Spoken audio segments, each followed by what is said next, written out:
ಸ್ನೇಹಿತರೆ, national crush Rashmika Mandanna ಇವರು ಸದಾ ಯಾವುದಾದ್ರೂ ಒಂದು ವಿಷಯಕ್ಕೆ ಸುದ್ದಿಯಲ್ಲಿರುತ್ತಾರೆ.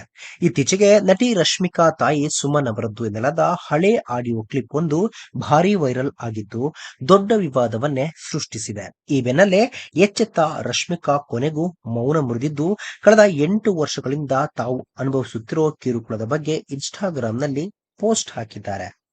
ನನ್ನ ಈ 8 ವರ್ಷಗಳ ಸಿನಿ ಪಯಣದಲ್ಲಿ ಒಂದು ವರ್ಗಕ್ಕೆ ಸೇರಿದ ಮಾಧ್ಯಮಗಳು ಹಾಗೂ ಕೆಲವು ವ್ಯಕ್ತಿಗಳು ಸತತವಾಗಿ ನನ್ನ ಮೇಲೆ ದಾಳಿ ಮಾಡ್ತಾ ಇದ್ದಾರೆ. ನನ್ನ ವಿರುದ್ಧ ಸುಳ್ಳು ಮಾಹಿತಿ ಹರಡುವುದು, ನಾನು ಆಡದ ಮಾತುಗಳನ್ನು ತಿರುಚಿ ಹೇಳುವುದು ಸಾಮಾನ್ಯವಾಗಿದೆ.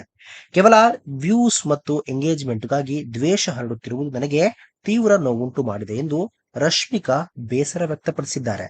ಸುಮಾರು ವರ್ಷಗಳ ಹಿಂದಿನ ಖಾಸಗಿ ಭಾಷೆಯನ್ನು ಯಾರೋ ಅನುಮತಿ ಇಲ್ಲದೆ ರೆಕಾರ್ಡ್ ಮಾಡಿ ಈಗ ಬಿಡುಗಡೆ ಮಾಡಿದ್ದಾರೆ ಎಂದು ರಶ್ಮಿಕಾ ಆರೋಪಿಸಿದ್ದಾರೆ.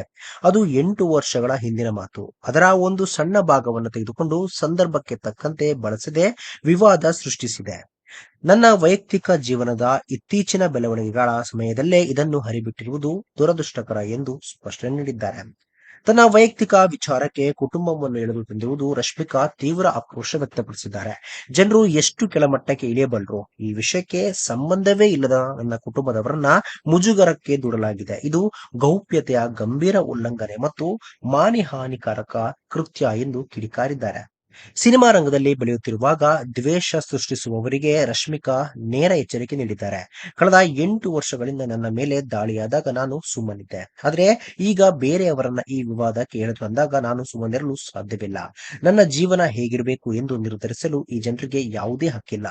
ನಮ್ಮ ಜೀವನ ನಮಗೆ ಸೇರಿದ್ದು, ನಮ್ಮ ನಿರ್ಧಾರಗಳನ್ನ ನಾವೇ ತೆಗೆದುಕೊಳ್ಳುತ್ತೇವೆ ಎಂದು ಖಡಕ್ ಆಗಿ ಹೇಳಿದ್ದಾರೆ. ತನ್ನ ಕಷ್ಟದ ಸಮಯದಲ್ಲಿ ಬೆಂಬಲವಾಗಿ ನಿಂತ ಅಭಿಮಾನಿಗಳಿಗೆ ರಶ್ಮಿಕಾ ತುಂಬು ಹೃದಯದ ಧನ್ಯವಾದಗಳನ್ನು ಅರ್ಪಿಸಿದ್ದಾರೆ. ಸದ್ಯ ರಶ್ಮಿಕಾ ಅವರ ಪೋಸ್ಟ್ ಸಾಮಾಜಿಕ ಜಾಲತಾಣದಲ್ಲಿ ವೈರಲ್ ಆಗುತ್ತಿದ್ದು ಅಭಿಮಾನಿಗಳು ಅವರ ಬೆಂಬಲಕ್ಕೆ ನಿಂತಿದ್ದಾರೆ. ಸ್ನೇಹಿತರೆ, ಈ ಒಂದು ವಿಡಿಯೋ ಬಗ್ಗೆ ನಿಮ್ಮ ಅನಿಸಿಕೆಯನ್ನು ತಪ್ಪದೆ ಸ್ನೇಹಿತರೆ, ವಿಡಿಯೋ ಇಷ್ಟ ಆಗಿದ್ರೆ ಲೈಕ್ ಮಾಡಿ, ಶೇರ್ ಮಾಡಿ, ಚಾನಲ್ನ ಸಬ್ಸ್ಕ್ರೈಬ್ ಮಾಡಿ, ಹಾಗೆ ಬೆಲ್ ಐಕನ್ ನ ಕ್ಲಿಕ್ ಮಾಡಿದ್ರೆ ಹೊಸ ವಿಡಿಯೋನ ನೀವು ಮಿಸ್ ಮಾಡೋದೇ ಇಲ್ಲ. ಮುಂದಿನ ವಿಡಿಯೋದಲ್ಲಿ ಭೇಟಿಯಾಗೋಣ.